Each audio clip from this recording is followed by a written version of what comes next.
আজকে বানিয়ে দেখাবো সুন্দর লাভ শেপের মজাদার পুডিং। পুডিং বানানোর জন্য আমি এখানে নিয়ে নিয়েছি 2টা ডিম, 500 গ্রাম মিল্ক বিটা দুধ। এখন মিল্ক বিটা দুধটাকে আমি ভালো করে জাল করে নিব। এইটা বলক চলে আসলে এইটাকে আমি 500 গ্রাম দুধকে 250 গ্রাম দুধ করে নিব। ক্যারামেল তৈরি করার জন্য 4 টেবিল চামচের মতো চিনি নিয়েছি। তারপর সাথে একটু পানি মিক্স করে দিব যাতে ক্যারামেলটা একটু বেশি হয়। ক্যারামেলটা ভালো করে নেড়ে চেড়ে অনেক সময় ধরে একটু হালকা আঁচে লাল করে নেবেন।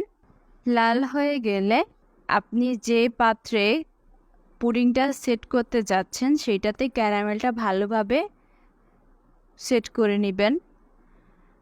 তারপর 2টা ডিম ফাটিয়ে নিতে হবে। ভালো করে ফাটিয়ে নেওয়ার পর এটা যখন মিক্স হয়ে যাবে এইটাতে দিয়ে দিবেন ভ্যানিলা এসেন্স। এইটা দেওয়ার কারণ হচ্ছে ডিমের কাঁচা গন্ধটা যেন না থাকে। সাথে চিনি দিয়ে দিব। চিনিটা এখানে পরিমাণ মতো দিয়েছি।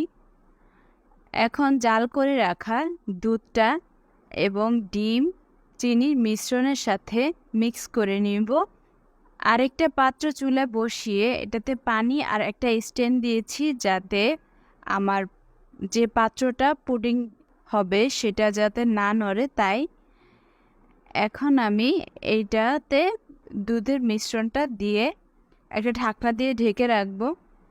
একটা কাঠির সাহায্যে দেখবেন যেন এটা হাতে লাগে কিনা। তারপর এটা উঠিয়ে ছুরি দিয়ে চারি সাইড থেকে কেটে নেবেন যাতে প্লেটে বা কোনো পাত্রে ঢালার সাথে সাথে এটা না ভেঙে যায়, সুন্দরভাবে পড়ে যায়।